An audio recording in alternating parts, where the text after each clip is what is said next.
ये दो जगह ऐसा था जहाँ देश आजाद नहीं हुआ था, लेकिन वो लोग क्या हो गए थे, आजाद। अभी नेपाल में एक और जेएनजी होने वाला है। पटना का जो सचिवालय था, इसमें ब्रिटेन का झंडा लगा, फल दिया सब और सचिवालय के ऊपर चढ़ गया। अब ब्रिटेन का झंडा नोच के फेंक दिया, भारत का झंडा लगा दिया। अब इस बात पर इतना भड़का, गोली चलवा, सीधा गोली चलाया, ब्रेन में मारा था सीधा, जैसे नेपाल में कैसे मारा गया। इसी आंदोलन के दौरान 11 अगस्त 1942 को पटना में बहुत बड़ा कांड हुआ, सचिवालय हत्याकांड।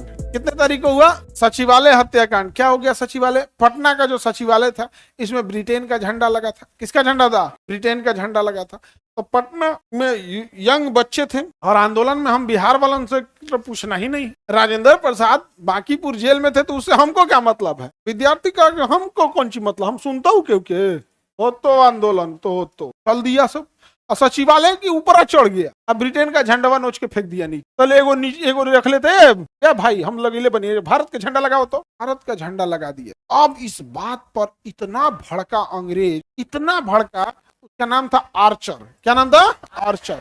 क्या नाम था? आर्चर। आर्चर को ऐसे याद रखना है, आर्चर माने तीर होता है। आर्चर मतलब क्या होता है? तीर। लेकिन आर्चर जो था ना, गोली चलवा, सीधा गोली चलाया, ब्रेन में मारा था सीधा। जैसे नेपाल में कैसे मारा गया, जेएनजी सबको। नेपाल में क्या मारा? जेएनजी सबको। अभी नेपाल में एक और जेएनजी होने वाला है, एक बार फिर होगा। हाँ, ये ठंडी खत्म होने के बाद, अभी नहीं, अप्रैल के आसपास, क्योंकि नेपाल का ना ठंड बहुत भयानक आ जाती है ना नेपाल में, तो इधर अभी नहीं होगा, लेकिन दोबारा जेएनजी फिर होगा नेपाल में। अब फिर इस बार बराबर कर देगा। समझ में आ गया कि नहीं आ गया? तो आर्चर ने क्या कर दिया? गोली चलवा दिया।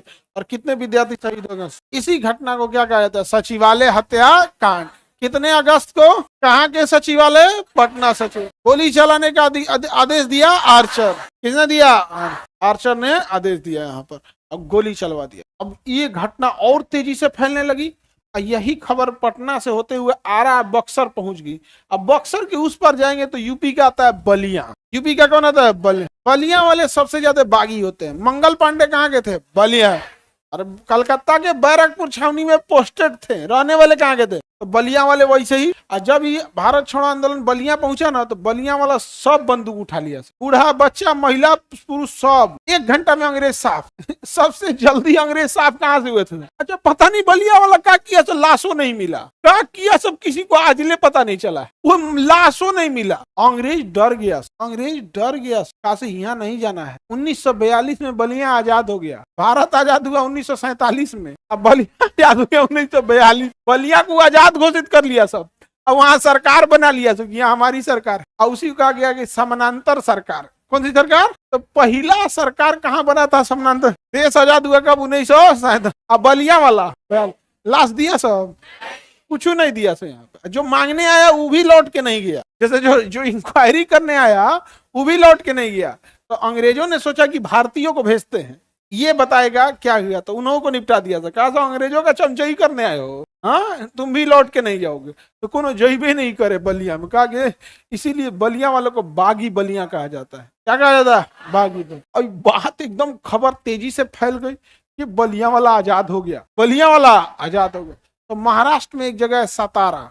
महाराष्ट्र में जगह है सातारा। तो पेशवा और मराठों का सातारा और पुणे, ये 2 गढ़ होता था। तो सातारा वालों ने भी क्या कर लिया? सातारा पहाड़ों से थोड़ा घिरा हुआ है, वहां भी मार बराबर कर दिया। तो सातारा और बलिया, ये 2 जगह ऐसा था जहां देश आजाद नहीं हुआ था, लेकिन वो लोग क्या हो गए थे? आजाद। और सरकार भी बना ली है वहां पे। उसे कहा गया समानांतर सरकार। क्या कहा गया? तो पहली समानांतर सरकार कहाँ बनी? बलिया। दूसरी सातारा। समझ में आ गया कि नहीं आ गया?